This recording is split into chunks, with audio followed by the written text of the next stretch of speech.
La presión de la cabina será regulada para su seguridad y confort, pero en un caso un cambio brusco de presión, máscaras de oxígeno caerán frente a usted. Si esto sucede, permanezca sentado con el cinturón de seguridad ajustado, tome una máscara, tírela fuerte hacia usted, cubra con ella nariz y boca y respire normalmente. Una vez que tenga su propia máscara colocada, podrá ayudar a bebés y niños. Luego continúe utilizando la misma hasta que un miembro de la tripulación informe lo contrario. Should the cabin air still fills, oxygen mask will drop in front of you. If this happens, remain seated, pull down the mask, place it to your nose and mouth and breathe normally.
Señoras y señores, en minutos más ofreceremos el servicio programado para este vuelo. Por favor, tengan a bien bajar sus mesitas y enderezar el respaldo de sus asientos como cortesía al pasajero de atrás. Gracias.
Permanezcan sentados con los cinturones de seguridad ajustados, bajen sus apoyabrazos, enderecen el respaldo de sus asientos y traen sus mesas. Asegúrense que su equipaje de mano se encuentre debajo del asiento frente a ustedes en los compartimientos superiores. A partir de este momento, las notebooks de players y cámaras de video deberán ser guardadas en forma segura hasta después del aterrizaje. Gracias. Ladies and gentlemen, we have started with Search Wasu City with temperature is at 2 degrees Celsius. Please remain seated or still fastened, put your seatbelt in the upper position with the arms down on the toilet tables. We will remind you that your luggage should be placed safely in the overflow compartment or under the seat in front of you. From this moment, notebook, players and video cameras must be to safety and development.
Señoras y señores, bienvenidos a la ciudad de Iguazú, donde la temperatura es de 32 grados.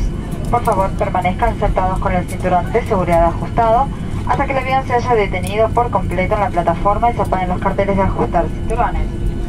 Les recordamos no olvidar a bordo sus efectos personales y por favor recuerden que está prohibido fumar.